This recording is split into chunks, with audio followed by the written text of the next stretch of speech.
태풍 카눈의 북상으로 정치권이 비상체제에 들어갔습니다. 여야는 태풍 피해를 최소화할 수 있도록 정부의 철저한 대비를 촉구했습니다.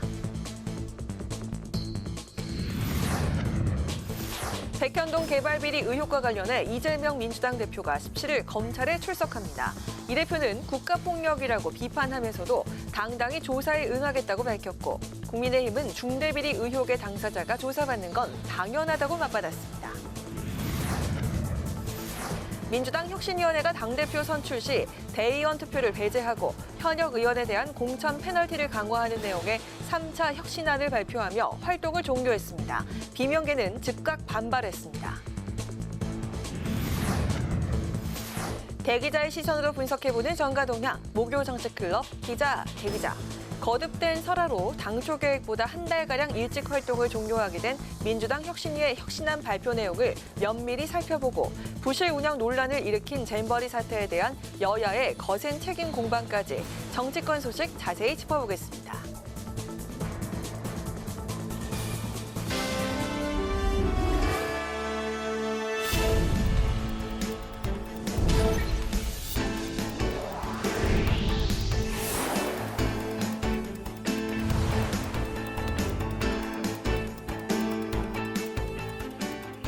여러분 안녕하십니까? 8월 10일 목요일 국회 라이브 6 시작하겠습니다. 태풍 카눈이 한반도를 관통하면서 이제는 수도권이 최대 고비를 맞았습니다. 정치권은 카눈 피해 상황을 점검하며 촉각을 곤두세우고 있는데요. 폐영식을 하루 앞둔 세계 스카우트 잼버리 대회가 태풍 카눈으로 인한 피해가 없도록 여권은 안전한 대회 마무리를 강조한 반면 야권은 윤석열 대통령의 사과를 요구하면서 부실 진행과 관련한 공세를 이어갔습니다. 보도에 남수지 기자입니다. 정치권이 한반도를 관통하고 있는 태풍 카눈에 정부의 총력 대응을 주문했습니다. 이미 각 시도당별로 비상대기 체제에 돌입한 국민의힘은 지역별 태풍 피해 상황을 점검하면서 정부의 철저한 대비를 촉구했습니다. 중앙정부, 지방정부를 비롯한 모든 행정기관에서는 산사태 위험 지역과 강물 범람이 예상되는 지역 등 안전 취약지대를 꼼꼼하게 살펴보고 피해 예방에 총력을 다해 주실 것을 당부드립니다. 더불어민주당도 유례 없이 한반도 정중앙을 관통하고 있는 태풍 카눈의 우려를 표하고 지난달 발생한 오송 지하 참사 같은 인재가 더 이상 발생해선 안 된다고 강조했습니다. 또다시 강력한 태풍이 한반도를 관통한다는 예보에 걱정이 앞섭니다. 무엇보다도 이번 태풍을 대처하는 과정에서 인재, 관제라는 말이 다시는 나오지 않도록 해야 할 것입니다. 태풍 카눈으로 또다시 안전 문제에 직면한 세계 스카우트 잼버리 대회를 두고 여야는 오늘도 충돌했습니다. 국민의힘은 대회의 성공적 마무리와 대원들의 안전한 귀국이 가장 중요하다며 잼버리를 정쟁화해선 안 된다고 야당을 비판했고 특히 잼버리 부실 운영 논란과 관련해 여성가족부와 전북지사에 대한 진상규명을 시사했습니다. 이번 잼버리를 주도한 역대 전라북도지사 역시 도대체 그동안 무슨 일을 했는지 여부도 철저히 챙겨볼 것입니다. 국민의 혈세를 흥청망청 관광으로 퍼다 쓴 것은 반드시 엄중한 책임을. 반면 민주당은 잼버리 대회 부실 진행과 관련해 윤석열 대통령이 즉각 사과해야 한다고 맞받았습니다. 잼버리의 진정한 유종의 미는 세계 참가단과 국민을 향한 대통령 사과입니다. 정부가 열흘만 정신 차렸어도 됐을 그늘막, 화장실, 샤워실 등을 못 챙긴 것을 갖고 특히 15개월 전 물러난 전 정부 책임론이 먹히지 않으니 전북도 탓을 하는 모습이 치졸하다며 윤석열 정부의 무능과 무책임에 무게를 실었습니다. 잼버리 부실 진행 논란은 오는 16일부터 시작될 8월 국회에서 더 뜨겁게 전개될 전망입니다. 여야는 오는 16일 이상민 행안부 장관이 출석하는 행안위 회의와 오는 25일 여가부를 대상으로 여가위가 진행할 현안 질의에서 파행 책임 소재를 두고 강하게 충돌할 것으로 보입니다. 국회 방송 남수지입니다. 검찰이 이재명 민주당 대표에게 소환을 다시 통보하면서 정치권의 이 대표 사법 리스크가 다시 불거졌습니다. 이 대표는 국가폭력이라면서도 당당히 조사에 임하겠다며 17일 출석 입장을 밝혔습니다. 이에 여당은 비리 의혹의 당사자라면 성실히 조사에 임하는 것이 당연하다고 맞받았습니다. 김동희 기자의 보도입니다. 검찰이 백현동 개발 특혜 의혹과 관련해 이재명 더불어민주당 대표에게 17일 출석을 통보하면서 이 대표의 사법 리스크가 정치권에 재점화됐습니다. 이재명 대표는 검찰 수사에 당당히 응하겠다며 17일 출석 입장을 밝혔습니다. 그러면서 자신을 옥죄 정권의 위기를 모면하겠다는 뻔한 의도라고 강하게 비판했습니다. 또 민심이 윤석열 정부의 등을 돌릴 때마다 검찰이 이재명 죽이기에 나섰다며 거짓은 진실을 이기지 못한다고 목소리를 높였습니다. 정권의 무능을 감추기 위한 정치 수사라고 생각합니다. 없는 죄를 만들어 뒤집어 씌우는 것이 가장 큰 국가 폭력입니다. 그럼에도 불구하고 당당하게 수사에 임하겠습니다. 반면 국민의힘은 중대 비리 의혹의 당사자가 성실히 조사에 임하는 건 당연하다고 반박했습니다. 특히 국민이 언제까지 검찰과 법원을 들락날락하는 제1야당 대표를 봐야 하냐고 반문하며 이 대표가 법 위에 군림하려 한다고 직격탄을 날렸습니다. 마치 자신이 진실을 밝히는 투사라도 된 양 구구절절 볼멘 목소리를 전하더니 국가 폭력을 운운하는 뻔뻔함까지 보였습니다. 국민의힘은 또 이 대표가 연루 의혹을 받는 쌍방울 대북 송금 의혹과 관련해 이화영 전 경기도 부지사의 재판이 파행되는 점을 문제 삼으며 이재명 대표 구하기 시도가 극에 달했다고 비판했습니다. 정당한 수사 절차라는 여당과 정권 탄압이라는 야당이 충돌한 가운데 이 대표 소환 조사 이후 검찰이 구속영장을 청구할 가능성에 대비해 국민의힘은 민주당의 입장을 요구했지만 민주당은 가정을 전제로 답변하는 건 적절치 않다고 밝혔습니다. 국회 방송 김동희입니다. 국회 과학기술정보방송통신위원회가 여야 격론 끝에 이동관 방송통신위원장 후보자에 대한 인사청문회를 오는 18일에 열기로 의결했습니다. 이 자리에서 야당은 이 후보자의 대통령 인수위 고문 활동 이력이 위법적 요소에 해당한다며 법제처에 유권 해석을 요청했는데 여당은 청문회에서 적격 여부를 가리면 된다며 이견을 보였습니다. 이와 함께 청문회에 출석할 증인 문제를 놓고도 여야는 간사간 합의를 이루지 못했습니다. 국회 윤리특별위원회 1소위원회가 거액의 코인 보유 논란에 김남국 의원 징계안 심사에 착수했습니다. 소위는 오늘 첫 회의에서 전체적인 거래량과 거래 횟수 특정 등이 필요하다며 다음 회의에 김 의원을 소환해 소명을 듣고 추가 자료 제출도 요청하기로 했습니다. 한편 이양수 1소위 위원장은 김 의원에 대해 제명을 권고한 윤리심사 자문위 의견을 최대한 존중할 것이라고 밝혔습니다. 민주당 혁신위원회가 사실상 대의원제 폐지를 담은 혁신안을 발표하고 활동을 종료했습니다. 혁신위가 친명계 손을 들어준 건데 비명계가 곧바로 반발하면서 내용 조짐이 커졌습니다. 강민지 기자의 보도입니다. 더불어민주당 혁신위원회가 대의원 대신 권리당원 투표와 일반 국민 여론조사만으로 당대표와 최고위원을 뽑는 혁신안을 내놨습니다. 대의원 30%와 권리당원 40%, 여론조사 25%와 일반당원 5%에 달하던 현행 당원당규상 투표 반영 비율을 권리당원 70%와 일반국민 여론조사 30%로 조정해 사실상 대의원제 폐지에 무게를 실었습니다. 짧은 시간 동안에 당원이 급증한 상태이기 때문에 전반적으로 지배 구조 개혁이 필요하고 당대표하고 최고위원은 이제 선출해서 권리당원 투표 70%, 국민 여론조사 30%로 선출하는 안을 저희가 마련을 했고요. 혁신안에는 현역 의원 컷오프를 강화하는 공천룰도 제시됐고 탈당이나 경선 불복자에게는 감산 비율을 높이는 방안도 담겼습니다. 그동안 논의해온 3선 이상 동일 지역구 출마 국회의원 공천 시 페널티 적용 문제는 최종안에서 빠졌습니다. 혁신위는 다만 후배 세대들을 위해 현역 다선 의원들에게는 용퇴를, 원외 중진 인사들을 향해선 불출마 결단을 촉구했습니다. 혁신안 발표를 마친 김은경 혁신위원장은 그동안 부족한 말로 불편함을 드린 점에 대해 정중히 사과한다며 혁신위 활동을 마무리했습니다. 하지만 비명계 측이 혁신위 안에 강하게 반발하면서 당에서 혁신안이 순조롭게 받아들여질지는 미지수입니다. 비명계 이원욱 의원은 당에서 가장 기득권을 많이 가진 사람이 혁신 대상에서 피해갔다며 사실상 이재명 대표를 겨냥했습니다. 국민들이 총선을 앞두고 대의원제 폐지하는구나, 대의원제 비율 조정하는구나, 야 정말 민주당 혁신 잘하고 있다 라고 생각하는 국민이 몇 명이나 있겠습니까? 개딸들을 제외한다면.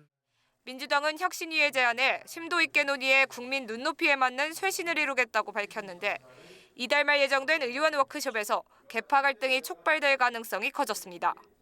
국회 방송 강민지입니다.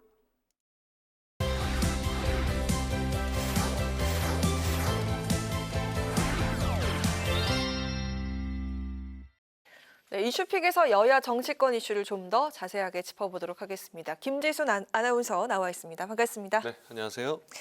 앞서 리포터에서 보셨듯이 민주당 혁신위원회가 오늘 혁신안을 발표하고 활동을 마무리했습니다. 네. 3차 혁신안 어떤 내용이 담겼는지 다시 한번 간략히 짚어주시죠.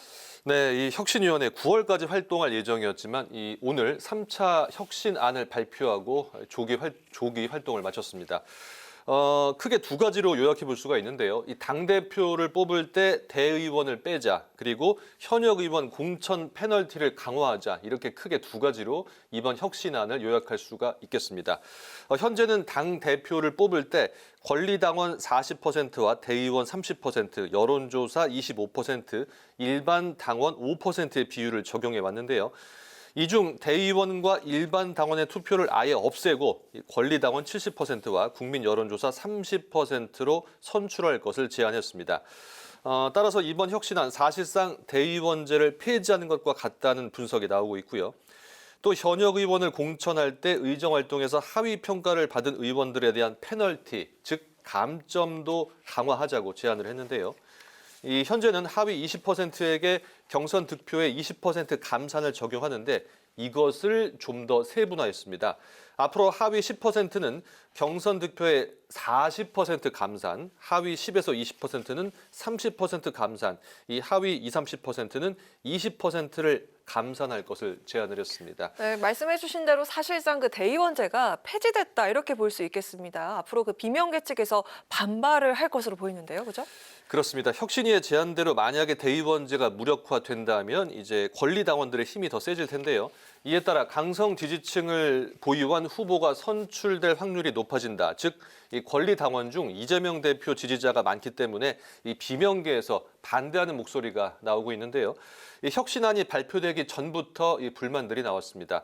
민주당 이상민 의원, 강성 지지층의 요구를 그대로 반영하고 관철시키려는 대변자 역할을 하겠다는 것인데 그러면 혁신이 되겠냐 이렇게 밝혔고요. 이원욱 의원도 라디오 인터뷰에서 비명계를 공천 과정에서 학살하고 싶은 것이라고 주장을 했습니다. 하지만 이 친명계의 입장은 다른데요. 친명계 김영진 의원은 혁신위가 누구의 말을 따라하는 그런 혁신이라고 보지 않는다며 하명 혁신은 아니다. 너무 과도한 오해라고 입장을 밝혔습니다. 이번 혁신안을 놓고 민주당이 8월 워크숍에서 끝장 토론을 벌일 것으로 보이는데요. 상당한 진통이 예상되고 있습니다.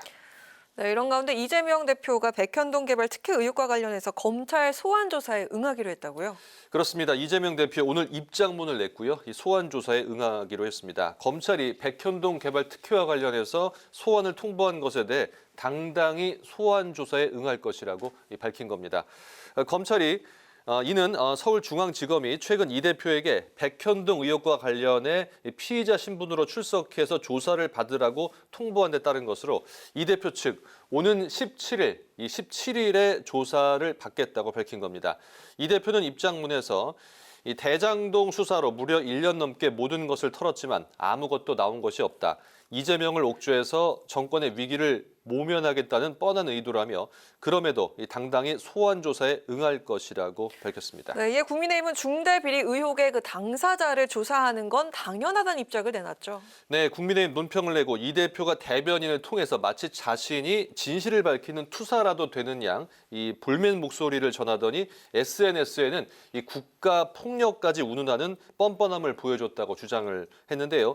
백현동 의혹뿐 아니라 이 대표를 향한 사법 리스크는 열거하기조차 버거울 지경이라며 이 대표의 법치 무시가 계속된다면은 이 법과 정의로 지탱하는 대한민국에 더 이상 이 대표가 설 곳은 없을 것이라고 강조를 했습니다. 네, 정치권에선 조만간 이 대표에 대해서 구속영장이 청구될 것으로 이렇게 예상을 하고 있는 상황인데요. 네. 민주당 입장은 어떻습니까? 네, 검찰이 이 대표에 대해서 구속영장을 8월 말이나 이 9월 중에 청구할 것이다. 이런 예측들이 나오고 있습니다. 향후 이 대표에 대한 체포동의안이 제출될 경우 당의 입장을 묻는 질문에 이 민주당 강선우 대변인, 이 체포동의안과 관련해서는 지난번 이 교섭단체 대표연설에서 이재명 대표가 밝힌 입장이 있다며 원론적인 입장을 밝혔습니다. 만약에 이 대표에 대한 구속영장 청구가 이달 말에 이루어지면 여야가 임시국회 회기를 조정해서 별도의 체포동의안 표결 없이 이 대표가 영장 실질 심사를 받게 되고요.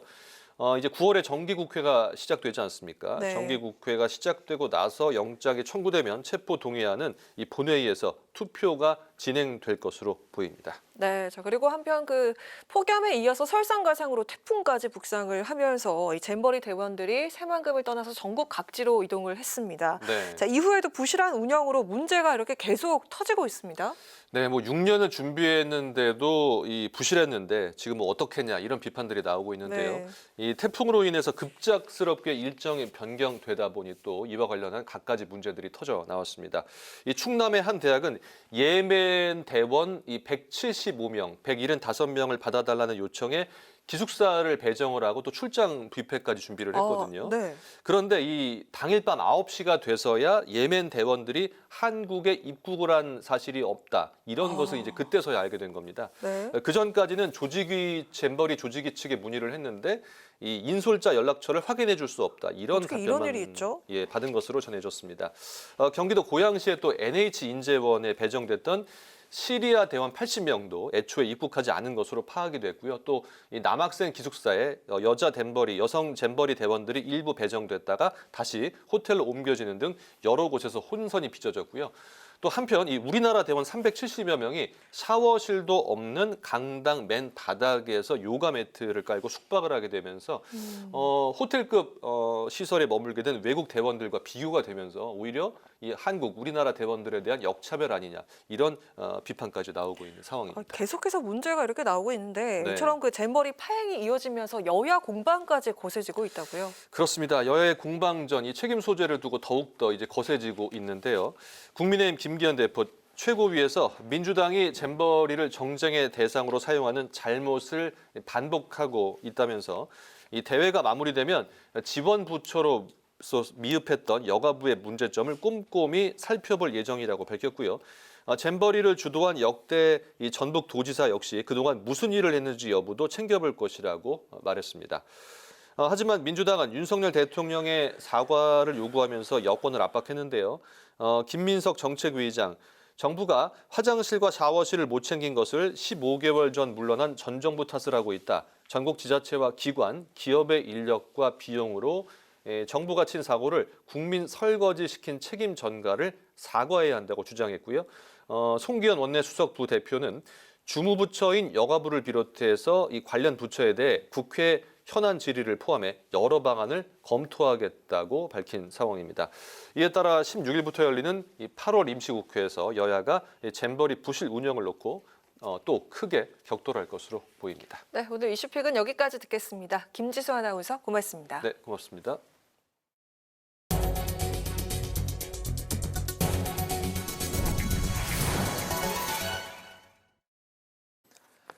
국민의힘이 정부와 함께 수출금융 종합지원대책 민당정 협의회를 열고 수출기업의 어려움을 덜기 위한 방안을 논의했습니다. 당정은 우리 기업들의 수출 경쟁력 제고를 위해 수출금융 지원을 기존 지원에 22조를 추가해서 총 63조 원 규모를 공급하기로 결정했습니다. 박대출 정책위 의장은 해외 대형 프로젝트 수주 등 수출 활로 개척을 지원하고 수출 전략산업 경쟁력 강화를 지원하는 방안 등이 필요하다고 강조했습니다. 더불어민주당이 중소기업과 자영업자, 주거단체 등 시민사회와 함께 민생의제를 논의하는 민생연석회의를 출범시켰습니다. 이재명 대표는 국민 대다수가 부채와 소득, 실업 문제로 고통받고 있다며 민생연석회의가 많은 성과를 만들어내겠다고 당부했습니다. 이어서 민생연석회의는 첫 회의를 열고 코로나19 팬데믹 속에서 지역경제 활성화를 위해 활발히 추진됐던 지역화폐에 대한 지원 확대를 의제로 논의했습니다.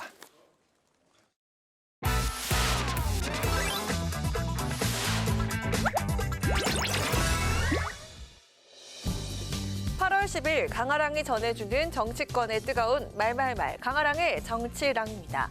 첫 번째 주제는 수도권 위기론 현실화입니다. 총선이 8개월여 앞으로 다가온 가운데 최대 격전지로 꼽히는 수도권을 향해 여야 모두 위기감이 커지고 있습니다. 최근 여론조사에서 만일 내일이 총선일이면 어느 정당 후보에게 투표할 것 같은가라는 질문에 국민의힘과 민주당을 답한 비율이 서울의 경우 각각 28.7, 27.7%로 집계가 됐고요. 인천, 경기는 각각 30.7, 28.8%였습니다. 그 외 정당 지지도 조사에서도 모두 국민의힘이 앞섰지만 그럼에도 국민의힘 내부에서 수도권 위기론이 터져나오고 있습니다. 심각한 위기라고 저는 생각합니다. 민주당이 헛발질을 하고 해도 여당이 전혀 반사 이익을 누리지를 못하거든요. 민심이 이반됐다는 증거라고 생각합니다. 인물난이 생각보다 심각합니다.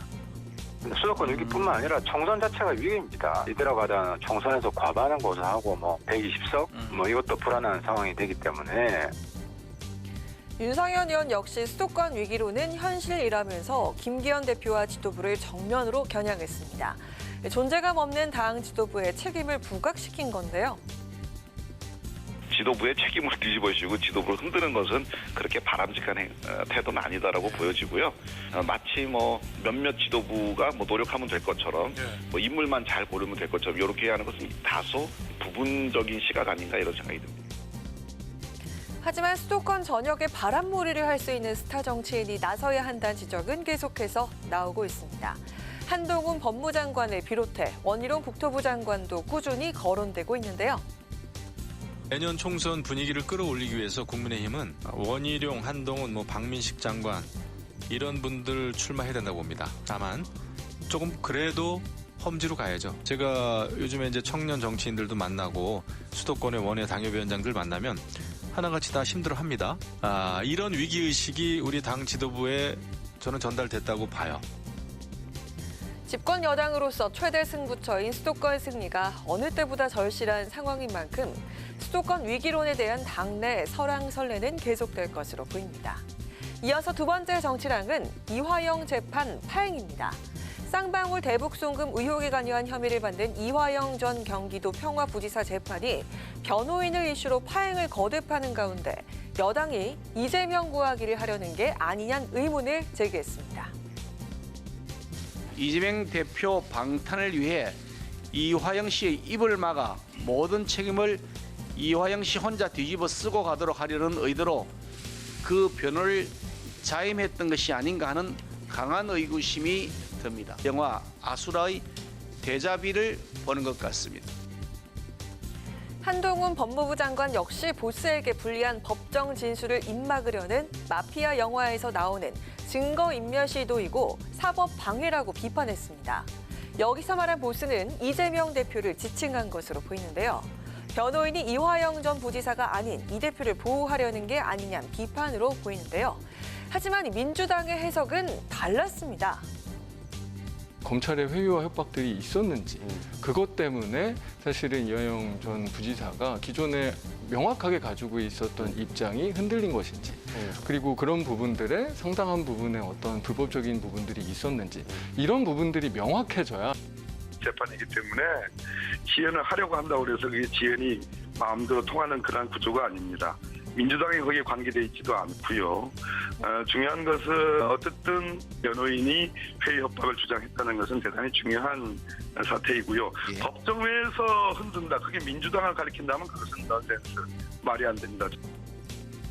검찰의 회유와 압박이 실제 있었는지 그것 때문에 이화영 전 부지사의 기존 입장이 흔들린 것인지 사실관계가 명확해져야 한다고 주장하면서 재판 고의 지연 주장엔 가능하지 않은 민주당과는 무관한 일이란 건데요.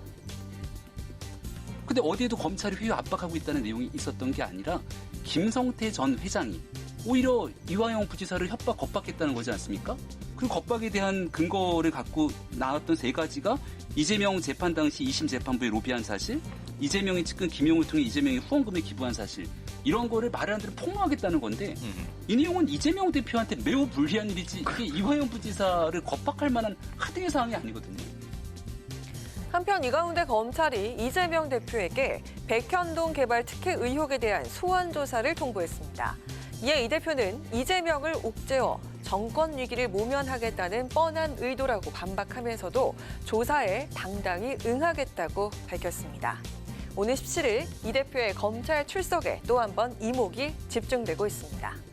지금까지 강아랑의 정치랑이었습니다.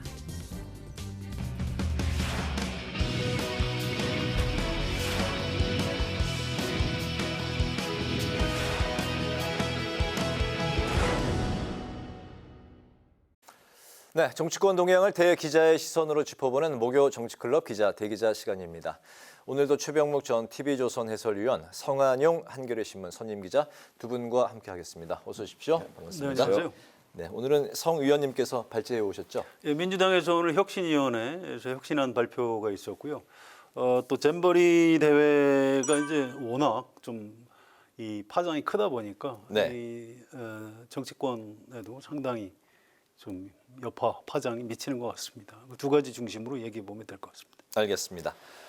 오늘 김은경 혁신위원장이 민주당 혁신안을 이제 발표했습니다. 대의원 직선제와 함께 당대표 선출 시에 권리당원 투표 비율을 70%, 국민 여론조사 30%로 선출할 것을 제안을 했습니다. 사실상 이제 대의원제를 이제 폐지하자는 게 아니냐, 이게 이렇게 이제 내부 반발이 나오고 있는 상황. 오늘 그 민주당 혁신안 두 분 발표 이제 어떻게 지켜보셨는지 먼저 그 최 의원님부터 들어볼까요? 자, 우선 그 김은경 혁신위원회를 이재명 대표가 띄운 이유는 총선을 앞두고 당이 좀 정리되지 않은 분위기 또는 뭐 당의 그 지지율이 지지부진한 이유 뭐 이런 것들을 좀 개선하고자 하는 거 아니겠습니까? 그러니까 총선용 기획이었다는 거죠. 그런데 지금 김은경 혁신위원회가 그 내놓은 첫 번째 혁신안이라는 것은 총선용 기획이 아니고요. 전당대회 룰 개정입니다. 그렇죠? 근데 하필이면 또 이 전당대회 룰 개정이 이른바 이재명 대표의 그 강성 지지층이라고 하는 개딸들이 요구해온 사항이었어요. 그러면 그거를 지금 전당대회가 뭐 다음 달이나 아니면 뭐 6개월 내에 1년 내에 있는 것도 아닌데 그런데 지금 왜 전당대회 룰을 개정하느냐 하는 게 고민정 최고위원의 입을 통해서도 그 얘기를 했지만 지금 그런 거 할 때가 아니죠. 그런 점에서 본다면 사실은 이게 총선용으로 설치해서 뭔가 혁신안을 내라고 했는데 전당대회 룰 개정으로 끝났다 하는 거 보면 이 혁신위원회의 기본 취지 이를 망각하고 그냥 서둘러 뭐 김은경 혁신위원회를 끝내려고 했던 것 아니냐는 점에서 본다면 처음에 설립 취지나 이런 것들과 완전히 다른 그런 결과를 낳았다. 저는 그렇게 봅니다. 네, 총선에 이제 초점을 맞추는 게 이제 맞는 것 같은데 전당대회에 초점을 맞춘 그런 혁신안 발표가 나왔다라는 이제 말씀이신 거죠? 그렇죠. 그런데 하필이면 그게 그 개딸들의 요구를 그대로 반영한 것이다. 이래서 또 논란이 있다는 거죠. 그래서 이재명 대표를 도와주는 게 아니냐? 예, 알겠습니다. 예, 민주당의 그 돈봉투 사건 때문에 혁신위원회를 만들었습니다. 그래서 저는 뭐 도덕성 관련한 뭐 좀 획기적인 방안이 초점이 될 것이다 이렇게 예측을 해봤는데 제 예측이 틀렸어요. 그래서 이 대의원제가 생각보다 굉장히 좀 민감한 문제입니다. 이게 우리가 보통 전당대회 하죠. 근데 전당대회 하면 당원들이 다 모여서 하는 게 전당대회인데 사실은 정확한 명칭이 전국 대의원대회라고 합니다. 여야가 다 마찬가지예요. 그래서 당원이 다 모일 수는 없으니까 이제 대의원들이 주로 모여서 이제 전당대회라는 이름으로 당 지도부 선출을 하고 이제 대선 후보 선출도 하고 이렇게 하는 거죠. 그래서 우리나라 정당의 역사하고 같이 시작을 한 게 대의원 제도입니다. 그런데 이걸 당 지도부 선출하면서 대의원들 빠져라. 이건 엄청난 요구 사항이에요. 그래서 이게 민주당 안에서 굉장히 좀 파장이 좀 있을 것 같고요. 현실적으로 지금 당 지도부나 민주당 의원들이 받아들일 것 같지도 않습니다. 이게 좀 사실 불가능합니다. 대의원 제도 자체를 이렇게 사실상 이제 없앤다는 게 뭐 별로 좋은 방향 같지 않아요. 이게 우리가 좀 생각을 해보면 이런 겁니다. 이제 그 정보화 시대니까 뭐 다 뭐 일반 국민이 뭐 국회의원보다 다 뭐 똑똑하고 다 정보도 뒤지지 않는데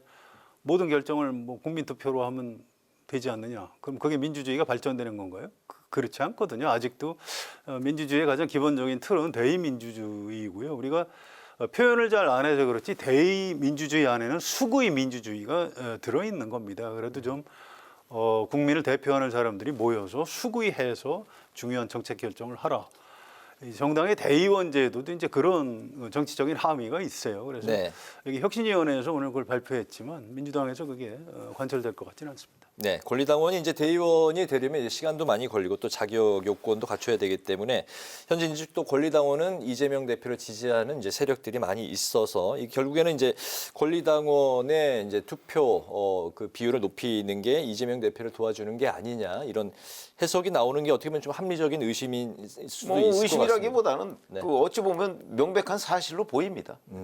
알겠습니다. 권리당원들의 이제 비중을 네. 조금 뭐 줄이고 아니면 그 박광원 원내대표 얘기한 대로 대의원 숫자를 좀 늘리면 대표성에 있어서 좀 형평을 기할 수 있거든요. 네.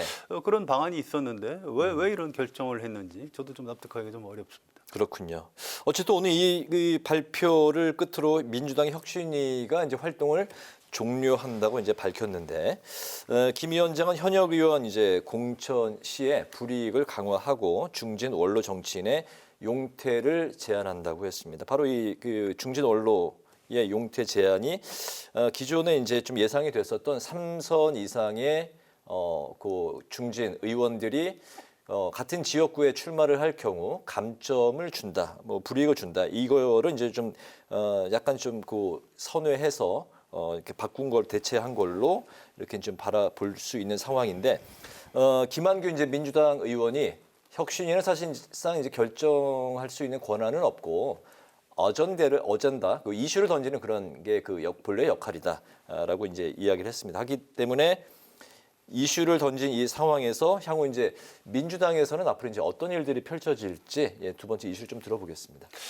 예, 뭐 일단 최고위원회에서 이제 토론을 하겠죠. 또 의원총회가 아마 16일인가 이렇게 예정돼 있을 겁니다. 네.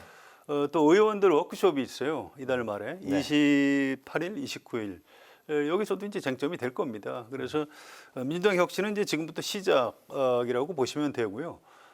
특히 지금 앵커께서 말씀하신 공천 룰과 관련해서는 이거 그렇게 간단하지가 않습니다. 이게 그 전당원 투표로 해서 이미 그 국회의원 그 특별 당규까지 만들어 놨거든요. 네.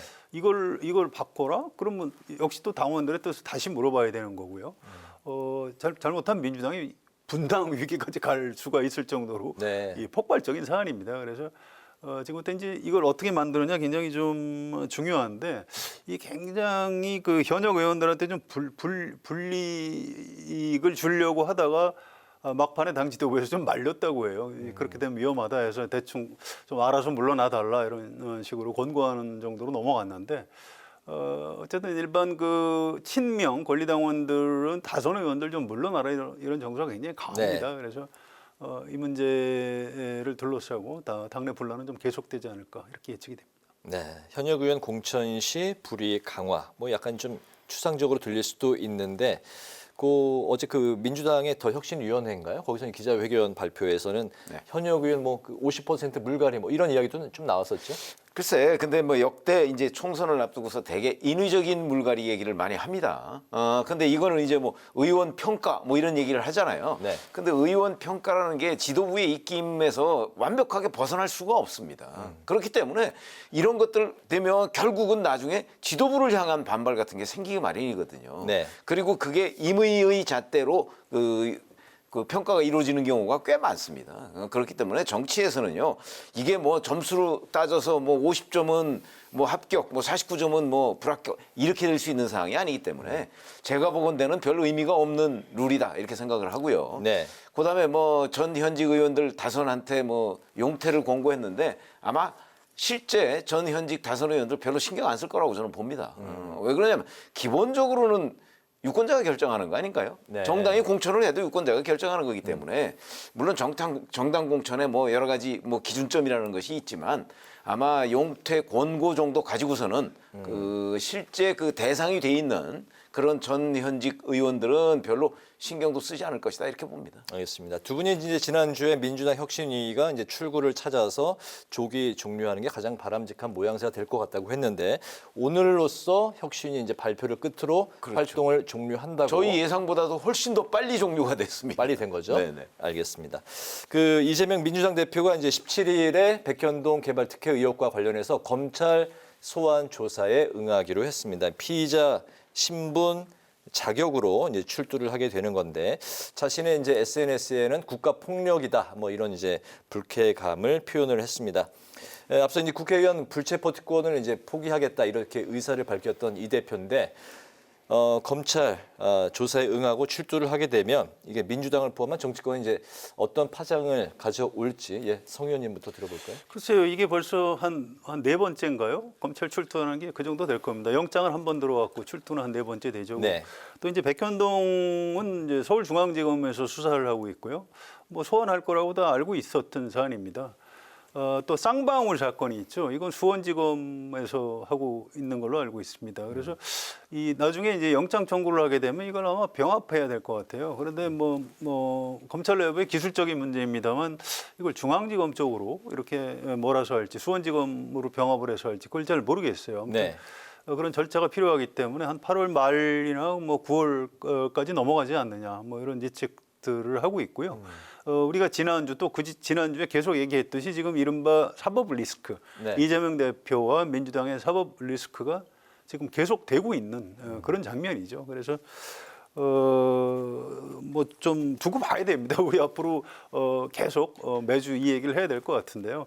다만 이게 이거 쌍방울 사건하고 또 약간 다른 것 같아요. 이제 배임 혐의인데.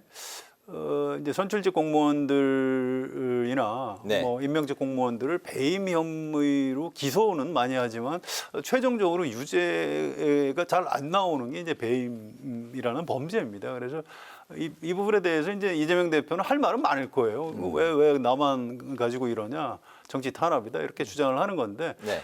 결국 이 문제는 최종적으로 법원에서 유무죄가 가려질 것이다 이렇게 예측을 합니다. 알겠습니다. 뭐 쌍방울 대북 송금 문제와 그다음에 지금 백현동 특혜 의혹 이 두 가지를 묶어서 영장을 청구할 것이냐 아니면 각각 할 것이냐는 건 아직 검찰에서 결론을 안 낸 걸로 저는 알고 있고요. 네. 근데 이제 백현동 특혜 의혹 같은 경우는 너무나 증거가 많아요. 뭐 배임이라고 하지만 배임죄 자체가 물론 다툼의 여지가 있습니다. 그러나 이거는 기본적으로 용도 변경의 권한은 시장의 권한이거든요. 근데 이재명 대표는 국토부가 압박을 하는 바람에 어쩔 수 없이 해줬다고 하는데 그 박근혜 정부 때 국토부가 압박했을 때 이재명 대표 당시 성남시장이 몇 번 거부한 적이 있어요. 네. 근데 이재명 그 성남시장의 최측근이라는 사람이 시행업자 그 회사에 들어가고 나서부터 일사천리로 진행이 됐거든요. 네. 그렇기 때문에 이거는 그 현장의 그 담당 공무원이나 이런 사람들의 증언, 그다음에 권한이 누구한테 있느냐, 뭐 이런 것들이 너무나 명백하기 때문에 네. 저는 뭐 이번에는 아마 법망을 피해가기가 굉장히 어려울 것이다 이렇게 봅니다. 그렇군요. 그 성 의원님께서 이제 그 이재명 대표의 사법 리스크를 이제 언급을 하셨는데 관련해서 이제 이화영 전 경기도 평화부지사의 재판이 이번 주에 있었고 이게 이제 또 파행으로 연결이 되면서 많은 말들이 나오고 있습니다. 관련해서 이제 김기현 국민의힘 대표가 오늘 그 이재명 보수 구하기 시도가 극에 달한다면서 영화 아수라의 대자뷰를 보는 것 같다라는 이제 평가를 내렸습니다. 이 영화 이제 그 아수라를 잠깐 언급을 드리면 2016년에 개봉을 했고 가상의 악덕 시장을 다룬 영화였는데 그 화천대유 사건이 터지면서 다시 역주행을 했고 이 영화의 모티브가 이재명 전 성남시장이 아니냐 이런 한간의 주장이 나오고 있기 때문에 이제 그 김기현 대표가 이런 언급을 한 것으로 보입니다. 이화영 변호사가 친명계 인사다라면서 이제 철저한 수사까지 김기현 대표가 요구를 했는데 이번 사태 어떻게 바라보고 계십니까? 사실은 이게 7월 18일에 그 이화영 그 전 부지사가 검찰에서 이제 진술을 조금 바꾸면서 시작됐는데요. 네. 그런데 그 전후 즈음에 이화영 전 부지사의 부인이 뭐 갑자기 탄원서를 써가지고 냈는데 원래 탄원서라는 건 재판부에 내는 거거든요. 근데 민주당에다가 냈습니다. 네. 이 자체가 여론전이라고 볼 수가 있고요. 그다음에 그 어간에 또 박찬대 최고위원이라는 사람이 이화영 전 부지사 측을 만나서 뭐 회유를 했다는 그런 논란에 휩싸였고요. 그다음에 이화영 전 부지사의 옥중 편지를 그 부인이 받아와서 또 그것도 민주당에서 공개를 하고 이화영 전 부지사 부인이 또 남편의 변호인을 일방적으로 해임하고 이러면서 지금 거의 한 달여간 공전이 됐단 말이죠. 네. 다음 재판은 8월 22일 날 하는데 그다음에 이번에 이제 김형태 변호사가 보였던 여러 가지의 논란되는 행동들 뭐 예를 들면 그 피고인하고 전혀 상의도 하지 않고 재판부 기피 신청서를 낸다든가 아니면 의견서도 피고인한테 보여주지도 않고 낸다든가 이런 건 있을 수 없는 일이거든요. 그러면 이런 일들에 대해서 뭐 지금 그 검찰은 이제 변협에다 뭐 징계 청구를 하겠다 이렇게 얘기를 합니다만은 이런 것들의 원인이 뭐냐? 뭐냐면 이게 이화영 전 부지사의 진술 는 결국 이재명 당시 경기도지사의 사법 리스크하고 아주 직결되는 얘기입니다. 그러니까 결국 이재명 대표 지키기를 위해서 지금 그 주변에 있는 변호사들이나 아니면 이화영 전 부지사의 부인이 나선 것 아니냐 하는 의심을 받게 되는 것은 전 아주 합리적이라고 생각을 해요. 그런 점에서 이제 재판 지연이다 이런 비판을 받고 있는 거죠. 근데 그거는 물론 우리가 분석적으로 얘기를 하는 것이지만 객관적으로 볼 때 재판에서 아주 이례적인 장면들이 연속적으로 지금 나오고 있기 때문에 아마 이재명 대표 지키기라는 의심을 받아도 민주당으로서는 별로 할 말이 없을 것이다 이렇게 생각합니다. 네, 김영태 변호사죠. 김형태 변호사. 네. 그 윤석열 대통령과 사시 동기로 아니 이제 그보다는 이제 민변의 그 창립 멤버고 계속해서 지금 그 일종의 민주당 성향을 보여왔다는 거는 뭐 다 알려진 얘기입니다. 알겠습니다. 어떻게 바라보고 계십니까? 그러니까 이 이재명 대표에 대한 수사나 재판 또 이화영 전 부지사 재판 이걸 뭐 보고 있는 사람들이 많아요. 우리나라 국민들은 뭐 대부분 관심이 있을 테고요. 네. 또 뭐 특히 언론에서는 굉장히 그 취재를 해서 이제 보도를 정확히 해야 되니까요. 그런데 이걸 김기현 대표가 집권 여당, 그것도 보수 여당의 대표인데 이렇게까지 뭐 보수 구하기 시도 라는 등 뭐 영화 아수라의 데자뷰를 보는 것 같다. 이렇게까지 이 강하게 비판하는 게 무슨 도움이 되는지 잘 모르겠어요. 오히려 좀 점잖지 못한 겁니다. 그냥 뭐 좀 안타깝다. 우리 그 제1야당의 대표가 어떻게 뭐 이런 처지가 됐냐. 이거 법과 정의를 엄격하게 실현해야 한다. 이렇게 좀 점잖게 코멘트를 했으면 좋지 않았을까 이런 아쉬움이 좀 있어요. 그리고 이화영 전 부지사의 변호사가 친명계라고 얘기하는 건 무슨 근거가 있는지 모르겠어요. 그게 그건 좀 그렇지 않은 걸로 알고 방금 뭐 있고요. 최 의원님께서 말씀하신 민변과 이제 민주당의 민변이 다 친 이재명입니까? 그렇지 않아요. 아니 그렇지 친명은 않고. 좀 업혀있고 친민주당이라고 얘기를 할 수는 있겠죠. 나름 이제 민변이라는 모임 자체가 옛날에 이제 좀 인권 변호사들 중심으로 만든 데니까 이제 거기서 이제 여러 가지 활동을 한 분이니까 뭐 그렇게 정치적인 성향은 얘기할 수 있겠죠. 그런데 지금 김기현 대표가 얘기하듯이 무슨 친이 이재명 이건 옳지 않은 얘기입니다. 이건 재판은 어쨌든 검사, 판사, 또 변호사, 또 피의자, 당사자들이 굉장히 치열한 법리적인 논쟁을 벌이는 그런 무대입니다. 그래서 당사자들은 지금 피가 마를 거예요. 그리고 지금 정리가 잘 안 되고 있는데 변호사가 이제 기피 신청했다가 당사자 확인해 보니까 그게 아니다. 그래서 그럼 다시 그냥 재판을 하자. 이런 식으로 해서 이게 정리가 아직 안 되고 있어요. 이걸 조금 더 지켜봐 주는 게 맞을 것 같고요. 이걸 가지고 무슨 친 이재명 변호사가 이재명 구하기를 한다 이런 식으로 폭언을 퍼부는 건 전 논당하지 않다고 봅니다.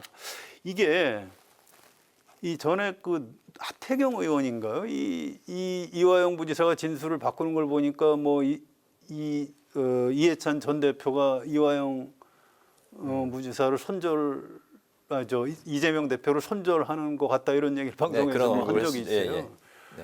아니 왜들 이러는지 모르겠어요. 그런 식으로 모든 걸 무슨 정치적인 역학관계에 따라 음모로 설명을 하는 거는 그건 옳지도 않고 또 그래서는 도의상 그래서는 안 되는 겁니다. 이건 좀 여야 간에 공방을 하더라도 좀 서로 좀 조심해 줘야 될 그런 부분이 있는 것 같습니다. 제가 이제 그 질문도 드렸었던 기억이 나는데 뭐 그거는 이제 좀 과한 해석이다라는 이제 말씀이신 거죠. 알겠습니다. 이제 잼버리 사태로 좀 넘어가 보겠습니다. 이제 뭐 요즘에 국민들이 3, 4, 5 모이면 사석에서도 바로 이 잼버리에 관련한 이야기들을 꼭 하고 있는 정도로 부실 운영 논란이 굉장히 이제 파장이 커졌는데요.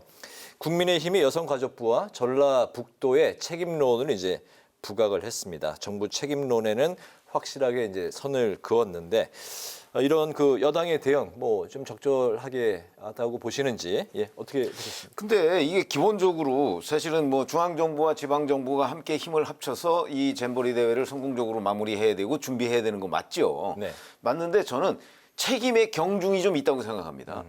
가장 무거운 책임은 역시 조직위원회를 이끌고 있는 그 전라북도죠. 이거 뭐 새만금이 전라북도 지역 내에 있기도 하고, 네. 그다음에 거기에 아니 8월 초에 하면 폭염 그거 예상 못 합니까? 그렇죠? 그다음에 태풍의 가능성 그것도 예상 못 하나요? 그렇죠. 네. 그 두 가지는 아주 기본적인 조건이었어요. 그러면 폭염을 피할 방법, 그다음에 태풍이 왔을 경우 뭐 플랜 B가 뭐냐, 뭐 이런 것들은 당연히 처음부터 그 마련을 해놨어야 되는 아주 기본적인 계획 중에 들어갔어야 되는 것이고, 네. 그다음에 뭐 화장실 청소를 못했다, 뭐 샤워장 설비가 어떻다 이런 것들이 다 지금 당초의 계획보다 훨씬 더 미달한 상태에서 지금 잼버리 대회를 개최를 했어요. 네. 그러면 왜 계획은 이렇게 많이 세워놨는데 그 계획에 미달하는 샤워기 숫자나 미달하는 화장실 숫자 같은 건 도대체 누구의 책임이냐? 저는 기본적으로 가장 큰 책임이 이 조직위원회를 이끌고 있는 전라북도에 있다고 보거든요. 왜냐하면 이번에 뭐 99번의 이 잼버리 뭐 어떠고 뭐 연수한다고 그 외국 갔다 왔다는 거 아니에요? 네. 그 중에서 제일 많은 숫자를 전라북도 사람들이 갔다 왔어요. 공무원들이. 그것만 봐도 벌써 전라북도가 가장 큰 책임이 있다는 게 저는 됐고, 여성가족부 아니 물론 뭐 책임이 당연히 있겠죠. 뭐 총괄하는 뭐 이런 책임도 있고요. 그래서 그 책임의 경중 뭐 지금 국민의힘은 여성가족부와 전라북도 외에는 그럼 책임 없느냐? 저는 그것도 아니라고 보고.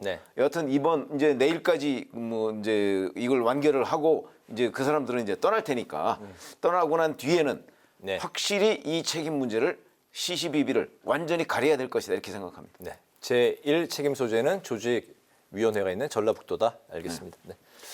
이거는 그 어떤 정부 여당의 태도에 좀 문제가 있다고 봐요. 이를테면 지금 최병목 의원 말씀하신 대로 이게 어디에 책임이 있는지는 언론이라든지 전문가들 또 이 행사 끝난 다음에 뭐 국정조사를 하든 아니면 뭐 필요하면 검찰이나 경찰에서 수사를 하든 뭐 그런 식으로 뭐 가리면 될 겁니다. 네. 그런데 원래 이제 뭔가 문제가 생기면 야당은 정부 여당을 이렇게 공격을 하는 겁니다. 지금 여당도 그랬어요.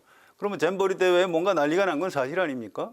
나라 망친다는 건 사실 아니에요? 네. 그럼 야당이 공격할 수 있는 겁니다. 그러면 욕은 욕대로 먹고 아니 너무 그러지 말고 좀 같이 잘 끝내자 이렇게 얘기하면 좋은데 아니 그 문재인 정부에서 뭐 준비했던 거 아니냐 막 뭐 이런 식으로 떠밀어 버리니까 우리 지난주에도 그 얘기했습니다만 아니 취임한 지 지금 1년 몇 개월, 1년 3개월이 지났는데 아직도 그 지난 정권 탓을 하냐 이렇게 해서 오히려 정부 여당이 좀 욕을 먹는 그 대통령실에 누군지 모르겠습니다만 대통령실 고위 관계자가 아이고 뭐 민주당의 책임이 더 크다라고 얘기하는 바람에 이게 국민의힘 의원들도 이제 그런 얘기를 하고 그래서 여론이 좀 더 좀 나빠진 측면이 있어요. 그래서 원래 정권을 잡고 책임을 맡다 보면 뭐 일이 잘못되면 욕을 더 먹게 돼 있는 겁니다. 그래서 이거는 지금 정부 여당에서 좀 태도를 바꿔야 될 것 같아요. 그냥 뭐 알겠다. 일단 미안하다. 우리 좀 잘못이다. 뭐가 잘못됐는지 철저히 따져보겠다. 이 얘기를 앞서서 하고 그런데 뭐 전북도라든가 과거에 민주당 정부에서 준비가 뭐가 잘못됐는지도 좀 철저히 따져보겠다. 뭐 같은 얘기라도 이렇게 좀 순서를 바로 잡아주는 게 좋지 않을까. 이런 조언을 좀 드리고 싶습니다. 알겠습니다. 마지막 이제 이슈는 지난주에 두 분이 아주 뜨겁게 이제 토론을 벌이셨던 이동관 방송통신 후보자 인사청문회에 관련한 그런 이야기였는 인사에 대한 그런 이야기였는데 오늘 이 후보자의 자격 논란에 대해서 정필모 민주당 의원이 대통령직 인수위원이었던 사람은 3년 동안 방통위원이 이제 될 수가 없다. 그런 측면에서 이 후보자가 인수위원은 아니었지만 고문을 맡았고 현직 대통령의 특보이기 때문에 이건 분명히 또 짚고 넘어가야 될 사안이다. 인사청문회에서 이 사안이 또 이제 나올 것 같습니다. 지난주에도 다뤘었고 다음 주 18일 전 17일에도 이 사안이 또 토론 이슈로 올라올 거로 보이기 때문에 요 마지막은 좀 짧게 두 분 말씀 들어보겠습니다. 저 간단하게 정필모 의원도 얘기했잖아요. 대통령직 인수위원회 의원은 이 후보자가 될 수 없다고 그랬잖아요. 그러면 이동관 후보자는 의원이 아니었어요. 그러면 될 수 있는 거죠. 저는 이 문제제기 자체를 이해할 수가 없습니다. 네, 인수위원은 문제가 있지만 고문은 아니다라는 말씀인 거죠? 그러니까 인수위원이 후보자가 되면 안 된다 이렇게 규정이 돼 있다면서요. 본인이 그렇게 얘기를 했잖아요. 근데 인수위원은 아니잖아요. 이동관 후보자는. 때문에. 알겠습니다. 법적인 문제를 잘 판단하는 게 법제처의 일이니까 법적인 문제는 거기서 잘 판단을 할 겁니다. 유권 해석을 의뢰한 상황이죠. 유권 해석을 하겠죠. 그런데 이제 이 어떤 대통령 특보를 고도의 정치적인 중립성과 독립성이 요구되는 방송통신위원장 자리에 임명하는 게 과연 정치적으로 온당하냐라는 이 좀 더 법보다도 좀 더 상위의 어떤 가치와 규범 을 비켜나가기는 좀 어렵다고 봅니다. 아마 두고 문제가 될 겁니다. 알겠습니다. 마지막으로 오늘 두 분의 한 줄 논평 들어보겠습니다. 추 의원님. 저희가 아까 이재명 대표의 사법 리스크 얘기를 했지 않습니까? 그중에 이제 백현동과 관련한 검찰의 소환이 있고 17일 출두를 한다고 하는데 제가 백현동 사건은 다른 사건과 좀 다르다. 아까 제가 잠깐 말씀을 드렸습니다. 그래서 오늘 한 줄 논평은 이재명 대표 앞에 열린 진실의 문으로 하겠습니다. 알겠습니다. 성 의원님. 이동관 후보자 아직 청문회 해봐야 알겠습니다만 지금 윤석열 대통령 태도로 봐서는 아주 부적격이라는 어떤 팩트가 나와도 그냥 밀어붙일 것 같아요. 이게 내년 총선 일정하고 지금 언론 지형하고 좀 관련이 있는 것 같은데 이게 좀 걱정입니다. 이게 전 정부에서 그랬지 않느냐. 이런다고 해서 지금 정부에서 이렇게 하는 게 잘한 일이다 이렇게 얘기할 수는 없다고 봐요. 또 이동관 후보자가 카메라 앞에서 한 말이 있습니다. 오늘 한 줄 논평 그 말을 그대로 제가 반복해 드리는 걸로 하겠습니다. 언론은 장악 대상이 아니다. 네, 알겠습니다. 오늘 목요 정치클럽 기자 대기자 지금까지 최병묵 전 TV조선 해설위원, 성환영 한겨레 신문 선임 기자와 함께 잼버리 사태에 대한 여야 책임 공방 그리고 이동관 방통위원장 후보자 자격 논란에 대한 오늘의 전국 현안을 살펴봤습니다. 두 분 말씀 잘 들었습니다. 고맙습니다. 네, 오늘 밤이 지나면 태풍 카눈이 이제 북쪽으로 이동한다고 하는데요. 영향에서 완전히 벗어날 때까지 각별히 주의하시기 바랍니다. 오늘 국회 라이브 6도 여기서 마치도록 하겠습니다. 시청해주신 여러분 고맙습니다.